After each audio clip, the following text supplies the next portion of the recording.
Hi, I'm Selena Pryor, founder of the Black Small Business Association of California, and I want to officially welcome you to Shift the Focus, a summit that started as a thought in my notebook and has grown into a movement. I created BSBA to make sure small business owners like us had access to resources, relationships, and revenue, the three R's that build strong, fundable, sustainable businesses. And Shift the Focus is my brainchild, born from seeing too many entrepreneurs working hard but not always working smart or in alignment with what's actually fundable. This summit is about doing something different. We're shifting from hustle to strategy, from isolation to collaboration, and from short term survival to long term sustainability. Over the next 2 days, you'll gain tools to strengthen your business infrastructure, connect with experts who actually look like you, and leave here with a plan you can use immediately to grow, get funded, and stay compliant. So take a deep breath, lean in, and get ready, because this is where transformation starts. Welcome to Shift the Focus.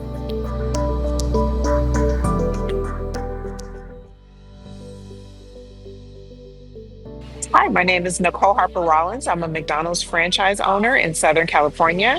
I'm a second generation owner operator. I'm in business with my sister, and we own restaurants throughout Southern California. Welcome, everyone, to our Small Business Spotlight. I'm Selena Pryor, founder of the Black Small Business Association of California, and your host for the Shift the Focus Summit. This session is all about inspiration and action, proof that if she can do it, you can too. Today, we're highlighting a powerhouse in business ownership and community leadership, Nicole Harper-Rawlins, a McDonald's owner-operator who's built not just successful restaurants, but real pathways for local jobs, partnerships, and community impact. Nicole, welcome to the Shift the Focus Conference. How are you today? Thank you, Selena. I'm great and very happy to be here to be able to share a little bit of our story. All right, well, let's jump right in. Let's start from the beginning. Tell us a little bit about your journey. How did you go from dreaming about owning a McDonald's business to actually running a McDonald's franchise? So, what most people don't know is that a good number of McDonald's franchises are owned by individual small business people like myself. I started actually, it was part of our family business. My mom started as an owner operator in the 80s. And after I had a career in social work, I decided to come start working with her in 2003. So that's when my McDonald's career officially began, although it had been a part of the family since the 80s through my mom. That's incredible.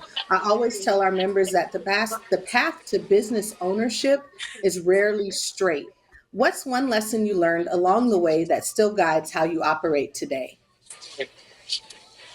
Well, like I said, I worked prior to coming into McDonald's with my mom. I worked as a social worker, so that's pretty far social services from actual business ownership. But I think that once I realized that there were several ways to have impact, one of which is being a business owner, then that's when I made the decision to get into McDonald's and owning a McDonald's. But I would just say things change. So where you start is not necessarily where you're going to end. You just have to be open to various opportunities and really thinking about ways that you can make impact. That's awesome. I love that. Where you start is not exactly where you end. That's a great nugget that we need to take away. So a lot of people don't realize that McDonald's is one of the most structured franchise systems in the world. Can you share how McDonald's supports its franchise owners from training to capital access and how that's helped you sustain and scale your business? Yes. So McDonald's, when they got into franchising in the beginning, came up with a system that makes it so that when you visit a McDonald's anywhere around the world, you should have a very similar experience, right? The food should taste the same, and the experience that you get, the atmosphere, all of that should make you know that you're in a McDonald's. And that's why, as people travel through the world, they often find that when they see a McDonald's, it makes them feel a little bit like home. And so the way that is accomplished, although again, we 90 over 90% of all McDonald's are owned by individual business people, such as myself and my sister, who is my partner. There are, as part of the franchise program, there are things that we commit to ensure that you will have that similar experience. So, some of the training, we have world class training for not only our people, but not only our crew people, but also our managers. We have a training program where our managers can go to Chicago and go through what's called Hamburger University to really ensure that they have all the skills necessary to run a restaurant. There's all kinds of support with vendors who are approved by McDonald's to, again, ensure that we are getting that consistency throughout the system. I think that's one of the things that makes us great is because you do have that consistency. And as being part of a franchise, and I'm very blessed to be a part of what I would consider the best franchise system in the world. But, it's that double-edged sword of you get all the benefits of being a part of the brand, but it also comes with understanding that we're all working together. And so making sure that we all do our part to uphold the great reputation of the brand. That is so powerful. Structure and support matters. We talk about this all the time, getting your infrastructure right and how growth follows. And I think that what you're kind of explaining or illustrating is how that growth can follow. We joked a little bit earlier. I said Nicole owns all the McDonald's in LA, and it's so cool to hear just how you've gone from a different type of work altogether and come into this and have been able to be successful and grow your business. So thank you for that. Let's talk about your team and workforce development. How do you approach hiring locally, and what does opportunity look like inside your restaurants for young people or career changers? That's one of the things we're really proud of is our the opportunities that we offer. So we do have you can go on McDonald's.com and look for your local restaurant, and it'll provide any opportunities that are available. We do hire a lot from referrals. I actually just yesterday had to complete a questionnaire, and it asked me, what is your one of your proudest moments? And as I thought about it, actually, one of my proudest moments is we have been in this system for over 30 years. I have employees who I have seen who have been with us that long, who I've seen have children, and one in particular that now she has her son working with us. For me, that's a very proud moment because to have an employee for 30 years feel that you're such a great employer that they would want their child to work for you, that makes me feel very proud. So we always look for people who will talk about their experience and then bring their friends, their family in to work with us. And we always, look for various community organizations or groups that we can work with to find those talented people that would like to come in and work in our restaurants. So let's talk about that just a little bit. Would you say that you are helping to build legacy for other people? You know, I don't know if I would describe it as that. That is probably what's happening, but I personally wouldn't describe it as that. How I look at it, one of the things my mom always said, and you referenced that we own restaurants in Los Angeles. So the restaurants that we own are in South Central Los Angeles. We're in Compton, Carson, Linwood. So if anyone is familiar with the Southern California area, these are challenged neighborhoods, and we've always had restaurants in neighborhoods that are challenged with access to resources and other things. So it's always been a mantra of my mom that for us to do business in these types of neighborhoods, which we're very proud to do, we have to bring something to the neighborhood. So we have to bring a sense of community. When you come to our restaurants, they're going to look just as nice, just as beautiful. You can expect the same service that you would in any other restaurant. So when we think about the communities where we do business, it's always about elevation and what can we bring to that community, not just a business that might be taken from the community. So that's always our goal. I love that. I love that. Speaking of community, how do you stay connected and give back locally?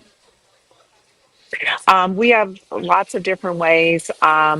Individually, within each restaurant, they have a connection with various schools, local churches, where we can support. We have quite a few restaurants in the city of Compton, so we do a lot of things with them, whether it's around Christmas time or other things where we support the city of Compton and their various endeavors. We're very connected with local politicians. And so when they have different events, we are happy to be there to support in any way that we can. And one of the things that we really enjoy is doing McTeachers Nights, which are local fundraisers with normally with schools, but you can do them with other kinds of organizations where the teachers actually come in and work in the restaurant. So it's a fundraiser. The school advertises it. The teachers will come in, and so it's exciting for the kids to come in and see their teacher giving them their food through drive-through or at the front counter. And so that's a really fun event. And then as an organization, we are very supportive of Ronald McDonald House, which is a charity organization that we are affiliated with that aids in keeping families together for families with sick and ill children. And so we are very involved as an organization in raising money for this organization. And both of my sister and I are on the board, either locally or globally for that charity. And then we also look for ways to get involved locally. So I'm a member of a couple of local boards and just feeling ways to make sure we're connected to what's going on in our communities. That's beautiful. Thank you for that. Another area we love to lift up is supplier diversity. How do franchise owners like you collaborate with local small businesses, maybe catering, cleaning, marketing, to keep dollars circulating in the community? Yes. So, as I alluded to earlier, McDonald's does have a list of kind of vetted and approved vendors that they use for a lot of things. So, in the past, we have been involved in recommending some of those vendors to get involved in to become an approved vendor. But other than that, at the various events that we have, we're always looking for ways that we can support our community, whether it's with, as you said, caterers, photographers, anyone who may be within the community where we're doing business as we are supporting the various events that we do. We're always looking for those people. And my sister and I are pretty loyal. So once we kind of get a team that we like, that we work with, then we usually kind of utilize them throughout our various events. It just makes things so much easier, doesn't it? Do you And have what any you like, and you know how they work, and it works very well together. Yeah. advice for someone who's seeking a local partnership anywhere, I not would just at seek your out. restaurant? Yes, I would. As we are out in the community, we speak at various events. I would always just seek out people. I have people all the time who come up to me after I've, made a presentation or a speech and introduce themselves, talk about their business, give me their business card. And, we utilize that. Sometimes when we're thinking about things that have come up, I think, oh, hey, I met that person that does this or, has access to this or has these resources. So my advice would be, it's funny. An employee who works with us for many years. We had a meeting yesterday, and she said, "My mom is retired now, but she said your mom used to always tell me, don't be bashful." And so it's funny because my mom has a lot of phrases that she used, and that's one of them. So my advice would be don't be shy, introduce yourself. You have to brag on yourself first, right? Before people will really start to know who you are and what you do. So that would be my advice. That's awesome. I always talk to people about partnerships. Partnerships are not about competition, it's about collaboration. And you have to know how to put yourself out there so you can show yourself as a partner and a collaborator as opposed to being in competition with people. So thank you for that. Um, you've seen both sides, employee and owner. What's your advice to someone watching right now who's now sitting on an idea but hasn't taken the leap yet?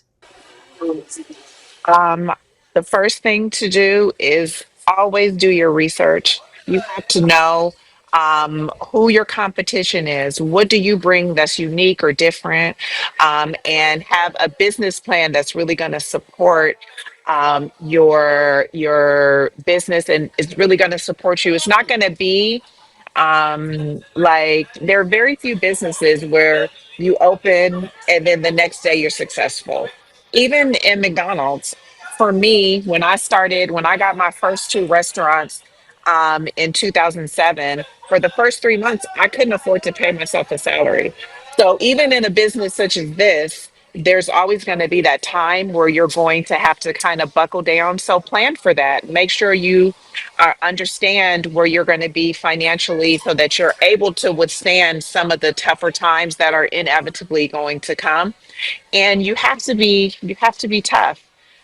There's going to be hard days, and you have to just know that what you're doing is worth sticking it out. So I would say don't give up. Once you've done your research and you know that what you're doing is serving the community and is something that is different, then just keep going. That's awesome. I'm going to have a great day because you've given me so many little nuggets that are Aw, just thank like you. just speaking to me. Like I mean, I'm interviewing you, but the things you're saying is just resonating with me. And so what I wrote down just now was make sure you do your research and have a business plan. Plan for the hard times. People don't realize that being in business is not every day ain't sunshine and rainbows. Sometimes No, it's it not. is challenging. And there are days It where is I'm gonna just talk challenging. about myself. I'm not gonna talk about anybody else. But there are days when I don't want to get out of the bed, but I know that I have to keep going. So to hear someone like you say, hey, you got to be tough and you have to keep going and don't give up, that's amazing. Thank you for that. And that's the Yes. message, right? Because what you're saying is if I can do it with hard work and determination and discipline and faith, you can do it too. So thank you. I've gotten so much out of this conversation. Um, I think that is our time. Feels like it went by really That fast, was but I fast. It really, did. really fast. I really want to thank you for being here and for modeling what excellence, resilience, and community looks like. And to everyone watching, take this as your reminder. Your idea is valid, your vision is possible, and your time is now. Because shifting the focus isn't just about talking about change, it's about being the change. Thank you for joining us, and we look forward to working with you in the future. Thank you so much, Thank Nicole. you.